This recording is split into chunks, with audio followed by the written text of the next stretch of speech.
प्यारे बच्चों, good morning. 7th class की हिंदी मीडियम साइंस में आप सभी का स्वागत है। हमारा चैप्टर 13 चल रहा है जिसका नाम है गति एवं समय, मोशन एंड टाइम। इसमें हमने देखा था कि चाल मापी क्या होता है, जिसको हम स्पीडोमीटर कहते हैं, और जिसमें देखा था कि हमने चाल जो है किलोमीटर प्रति घंटा में देखने को मिलती है। हमारे वाहनों में एक डैशबोर्ड होता है वहाँ पे, ठीक है बेटा। उसके बाद एक अन्य मीटर भी होता है वहाँ पे, जो वाहन द्वारा तय की गई दूरी मापता है। जैसे मान लो हम ये नहीं कहते हैं कि हमने ना अभी गाड़ी ली है पुरानी, और वो ना मोटरसाइकिल गाड़ी जो भी है इतने घंटे चल रहा है, कैसे पता लगा बेटा वो इतनी देर चला है, इतनी दूरी तय की है उसने। तो ये ना एक ना वर्ड है जिसका नाम है, हिंदी में है पथमापी, और इंग्लिश में कहते हैं उसे ओडोमीटर, ठीक है बेटा। तो ये यंत्र है, मीटर है, जो बताता है कि वो उस गाड़ी ने कितना पथ तय किया है, ठीक है बेटा। पथ को मापता है ये। आगे देखो, विद्यालय की पिकनिक के लिए जाते समय पहेली ने एक निश्चय किया कि वह यात्रा समाप्त होने पर हर 30 मिनट के पश्चात बस के पथ मापी का पाठ्यांक अपनी नोटबुक में लिखेगी। इसके पश्चात उसने अपने पाठ्यांक 13.5 में लिखे। तो कुछ इस प्रकार थे बेटा। देखो, समय 8 बजे उसने कितना मापा कि पथ मापी का जो पाठ्यांक था वो था 36,540, यानी कि जब तक उन्होंने अपनी दूरी शुरू की थी, आरंभिक बिंदु से दूरी अभी तो वो शुरू की है, यानी कि चलने से पहले ही।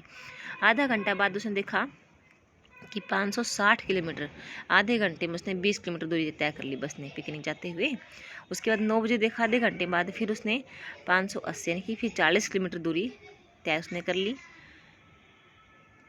उसके बाद अगले फिर यानी कि वह क्या कर रही है, बार बार देखो 20 किलोमीटर है ना बेटा, फिर 40 किलोमीटर, फिर 60 किलोमीटर ज़्यादा मिला, फिर 80, यानी कि हर आधे घंटे में क्या कर रही है बेटा, 20-20 किलोमीटर दूरी तय कर रही है, ठीक है बेटा।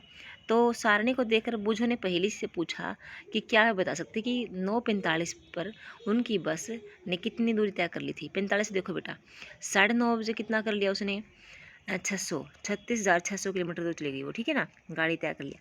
उसके बाद 9:30 और 10 के बीच में 9:45 आएगा, है ना। तो यहाँ पर आती है 600 के बाद 620 किलोमीटर, है ना बेटा, यानी कि आधे घंटे में वो 20 किलोमीटर दूरी तय कर रही है। और 15 मिनट में कितनी करेगी, 10 किलोमीटर करेगी, है ना। तो 620 की जगह क्या आ जाएगा, 610 किलोमीटर दूरी तय कर चुकी होगी वो, ठीक है ना। पाठ्यांक कितना मिलेगा उस टाइम पे, 36,610। उसके बाद पहले ने इस प्रश्न का कोई उत्तर नहीं था, वो अपने शिक्षक के पास गई और शिक्षक ने कहा कि इस समस्या को हल करने का तरीका है कि हम दूरी से ग्राफ खींचे, आइए यह पता लगा कि इस ग्राफ को किस प्रकार खींचा जाता है, ठीक है बेटा। तो इस ग्राफ में देखो उसने क्या कर दिया कि मान लो कोई टीम है, ग्राफ मीटर हम 2 राशियाँ लेते हैं जिनको हमने देखना होता है कि एक में तो रन है, एक में ओवर है, कि पहले ओवर में जो रन बने कितने बने बेटा, वो 1 रन बना, जैसे मान लो इस हिसाब से मान लिया। अब 1 रन क्या बनेगा एक ओवर में, पूरे ओवर में ऐसा नहीं मानेंगे ना, तो हम क्या कर लेंगे, मान लो 10 रनों का हम लोग 0 से 1 का फासला रख लेंगे। तो यानी कि यहाँ पर जब यहाँ पर 0 से 1 का भी फासला है ना बेटा, यहाँ पर 10 रन मान सकते हैं, या 12 रन मान सकते हैं, 15, कितने मान सकते हैं हम लोग। तो अगले 2 के बीच में कितना फासला हो जाएगा, मान लो मैंने यहाँ पे मान लिया, यहाँ मान लो मैंने 10 मान लिया, ठीक है बेटा। तो यहाँ पर कितना हो जाएगा, ये 20 हो जाएंगी, है ना बेटा, ये 30 हो जाएंगे यहाँ तक, है ना, ये 40 हो जाएंगे, ये 50 हो जाएंगे, ये 60।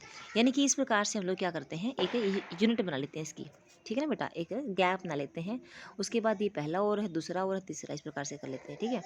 तो मान लो हमने ना 0-1 के बीच में 10 रखे हैं रन, ठीक है, 0-1 के बीच में। तो पहले ओवर में 10 रन बने हैं, ठीक है। दूसरे ओवर में देखो, इसको यहाँ से खींच कर लाओ, सीधा यहाँ से खींच कर लाओ, तो यहाँ से, ठीक है, ऐसे थोड़ा सा टेढ़ा हो गया ये,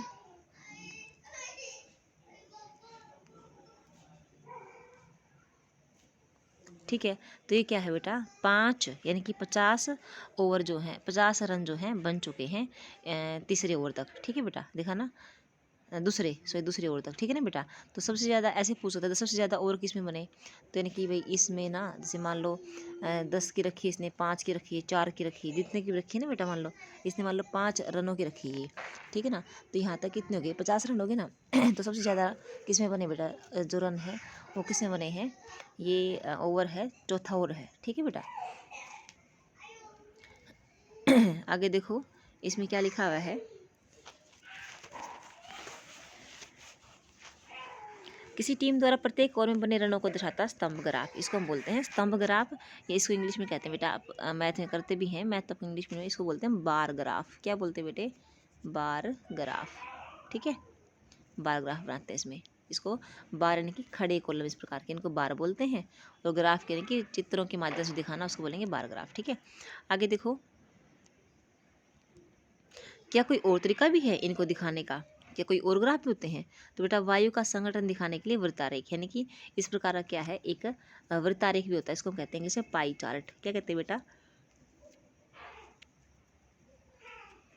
क्या बोलते हैं इसको बेटा? Pie chart. ठीक है, तो पाई चार्ट में किसको दिखाते हैं? जो ना एक पूरे समूह को, जिस कई सारे घटक हों उसके दिखाने होते हैं। ठीक है, जैसे वायु का संगठन दिखाना है, तो ये वाला भाग जो है, जो ग्रे कलर का है बेटा, ये तो नाइट्रोजन है। ग्रीन कलर का भाग क्या? ऑक्सीजन। और येलो कलर का है बेटा अन्य गैसें सारी आ जाएंगी इसमें। ठीक है, तो आगे देखिए, दशा के ग्राफ रेखा ग्राफ का उदाहरण है। दूरस्थ ग्राफ को सामान्यतः रेखा ग्राफ द्वारा निरूपित करते हैं। ये वाला क्या बेटा? ये जो ग्राफ है क्या है? रेखा ग्राफ है। ठीक है, स्तंभ ग्राफ को रेखा ग्राफ भी कहते हैं।